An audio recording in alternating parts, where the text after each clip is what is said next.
काँग्रेसच्या सरचिटणीसपदी नियुक्ती झाल्यानंतर आता प्रियांका गांधी लोकसभा लढवण्याची माहिती समोर येते। दरम्यान सोनिया गांधींच्या रायबरेली मतदारसंघातून त्या निवडणुकीच्या रिंगणामध्ये उतरणार असल्याचं सूत्रांनी म्हटलंय। प्रियांका गांधी ही माझी बहीण असून बहिणीसोबत काम करता येईल याचा मला आनंदच आहे, असं सांगतानाच प्रियांकाच्या एंट्रीमुळे भाजपही घाबरलेली आहे, असा चिमटा काँग्रेस अध्यक्ष राहुल गांधी यांनी भाजपला काढलाय।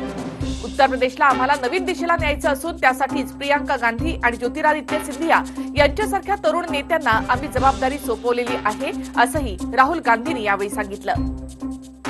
काही लोकांसाठी कुटुंब हाच पक्ष आहे, तर आमच्यासाठी पक्ष हेच कुटुंब आहे।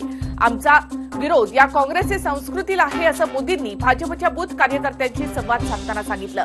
प्रियांका आणणं हा राहुल गांधींचा पराभव, भाजपच्या संबित पात्रांची तिखट प्रतिक्रिया, बुडत्या पक्षासाठी प्रियांका केवळ कुबड्या असल्याची टीका। सपा बसपा आमचे शत्रू नसून गरज पडल्यास अखिलेश आणि मायावती यांच्याशी सहकार्य करण्याची तयारी असल्याचं राहुल गांधी यांनी म्हटलंय। उत्तर प्रदेशच्या अमेठीमध्ये ते बोलत होते।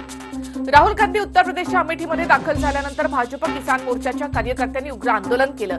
यावेळी पोलिसांनी कार्यकर्त्यांवर सौम्य लाठीमार केला। प्रियांका गांधी राजकारणामध्ये सक्रियरित्या उतरल्या असून त्यांच्यामध्ये राजीव आणि इंदिरा गांधींचा अनुभव आहे। त्यांचा अनुभव लक्षात घेता राहुल गांधींनी त्यांच्यावर ही जबाबदारी दिली आहे।